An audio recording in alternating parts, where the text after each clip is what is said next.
Hey, I'm Dave Watkins, Watkins Films. Now, Prohibition is a period in American history where the sales and the transportation and so forth of alcoholic beverages was prohibited. It was against the law. And as you know now, since you know history, I would assume, it didn't work out too good. It actually led to people bootlegging alcohol and organized crime and gangsters and so forth.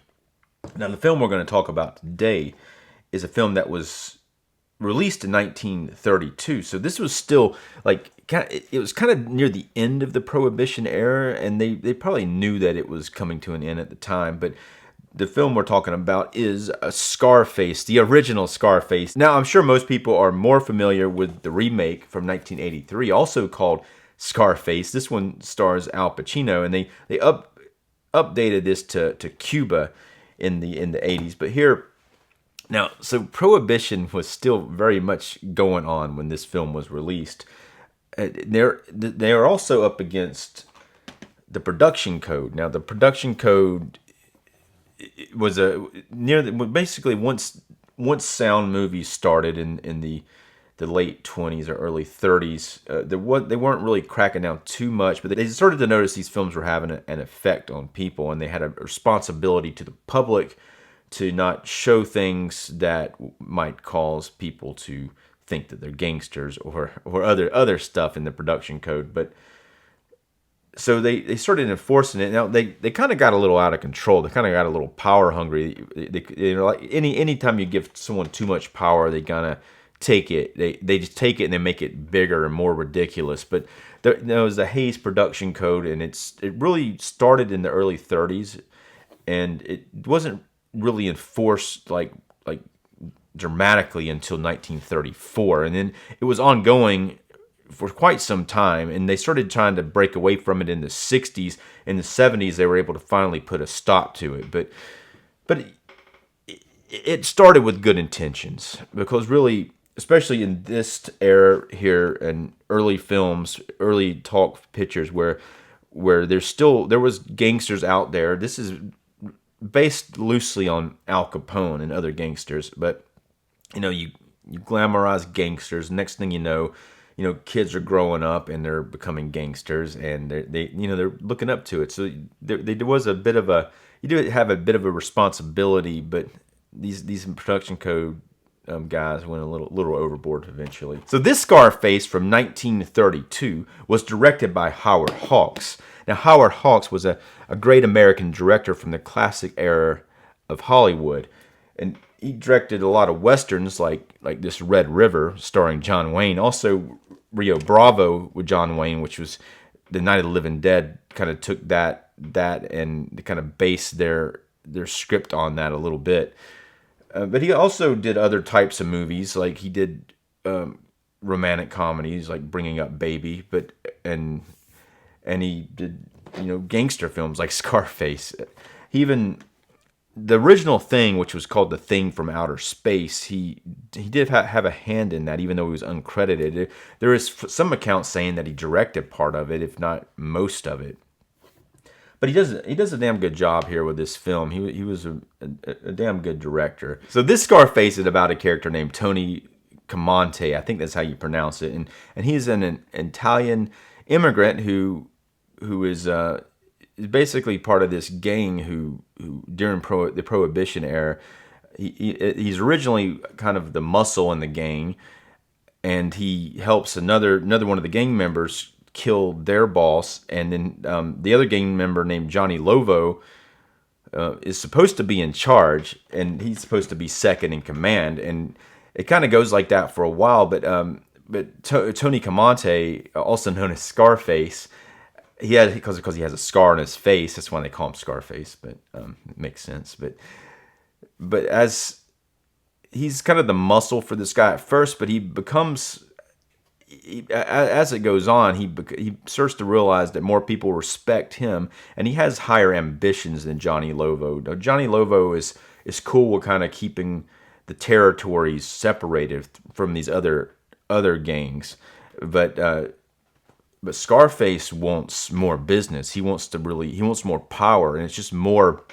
They all just want more of everything, even though they have enough already, but they just want it to be big. There's this sign outside of where he lives on this billboard, and it says "The world is yours," and it's shown several times throughout the movie. And I think he kind of sees that as a goal in his head, like the world has got to be his. The world is everything's just got to be bigger, and so he starts these wars with these other gangs, which in turn becomes violent, and then they end up having to kill these other gang members. There's a part earlier in the film where he gets hold of a machine gun, and he comes in and he shoots the machine gun, and it's like a Tommy gun, not really a machine gun. I guess it's similar though, because it goes and it's bullets, and that's what these guys in the Prohibition era. If you see these other movies like during the Prohibition time, I assume that's legit. But kind of like they did like drive-by shootings where they would drive up and they would just like shoot these people, their rivals with these guns and kill them. Several of the scenes in this film, it even says at the beginning of it, are based on real events. Now, I wanted to throw out another couple of movies that I find a little bit similar to this one. Now, one is The Roaring Twenties from 1939. This one has James Cagney and Humphrey Bogart in it. It's also a new Criterion release, and it has similarities to it, though this one was 1939, and then they had to adhere to the production code, and since they knew what they had to deal with, they didn't try to push the envelope as much. It's a good movie though. I enjoyed it. Now, Brian De Palma directed Scarface, which we talked about already, but he also directed another Prohibition era movie, The Untouchables, where Robert De Niro plays Al Capone. Though the main character here is Kevin Costner playing Elliot Ness. It also has Sean Connery and Charles Martin Smith in it. I'd recommend it. It's a cool movie. Now there's one part of this in the courtroom part near the end that really annoys me, but maybe I'll do a review on it one day, but maybe not. We'll see. So this was my first time seeing this film, and this is a new 4K upgrade from Criterion. So it stars Paul Monet, I think that's how you pronounce it, but I've never seen him in anything else before, but he apparently did about 23 other films, and he did a lot of stage productions. He eventually got tired of Hollywood and got out, but he apparently is a very intense actor, and he really got into his performances, and that he does it here, and he's very intense as Scarface. You can tell maybe I don't know if you would call that what he's doing here method, but you could tell that he got really into it, and he just kind of became the character. It's pretty awesome, really. So it's a great performance. It's good to see it. And Al Pacino does a great job in the remake. Now, something that's similar, so both this one and the Al Pacino one kind of follow the same format, and some of the same themes are in the films, even though the situations are different, and the settings are different. But this one is extremely violent for 1980. It is a 1983 film, extremely violent. And in this one, if you're watching it, it's more violent than you would expect, because this one was pre-code, and they could get away with some stuff that they really didn't get away with it. They got it in the movie anyway, but there was definitely a point in time when they started to censor this film, and it was put away for a long period of time. I think until the 70s, they had to put it in a vault because it was considered dangerous. But as far as I would think the violence in this film, which is extreme, it probably felt that way in the 30s when people were watching this. They probably felt that this was extreme. Now, there are the same type of themes happen.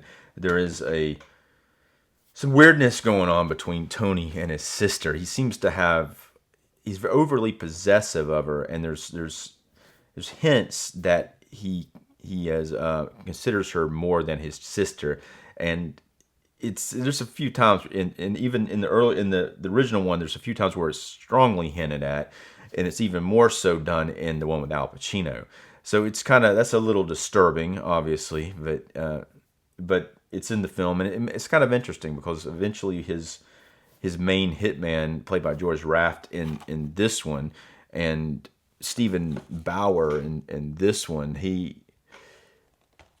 starts dating his sister, which causes him to have a fit of rage.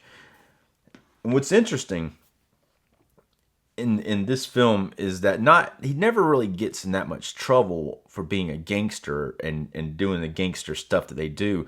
There's all these laws set up to protect them, that they know the laws. Kind of like Al Capone, he got nailed with tax evasion and eventually got syphilis and died. But this character, what's his downfall is his family relations with his sister and his jealousy about his sister. But before that, it's like everything just going good for him.